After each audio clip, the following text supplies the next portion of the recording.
यावेळेला समोर वा सरळ बॅटने समोरच्या दिशेने साहिल सावंतचं टायमिंग लाजबाब असतं आणि या ठिकाणी त्यांच्या बॅटमधून येताना पाहायला मिळतोय हा सिक्सर. धाव संख्या पुढे जाते 7 धावा धाव फलकावर. सरळ बॅटने अतिशय तंत्रशुद्ध. यावेळेला पुन्हा समोर उडवण्याचा प्रयत्न केलाय खरा हा चेंडू, परंतु हाही सीमारेषा पलीकडे जाताना पाहायला मिळेल.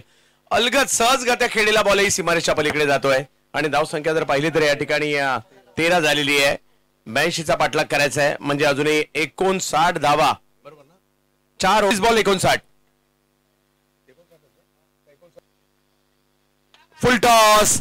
या फुल टॉस वर प्रहार केलाय. एफर्ट चांगले. समुद्राच्या किनारी असणारी स्पर्धा आहे.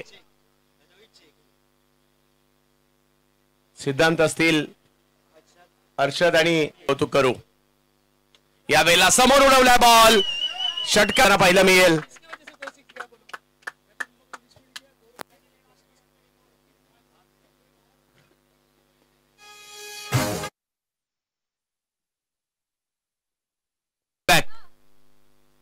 यावेळेला मात्र हा थोडासा मागे राहिला. झाडा झुडपामध्ये 6 धावांसाठी षटकार.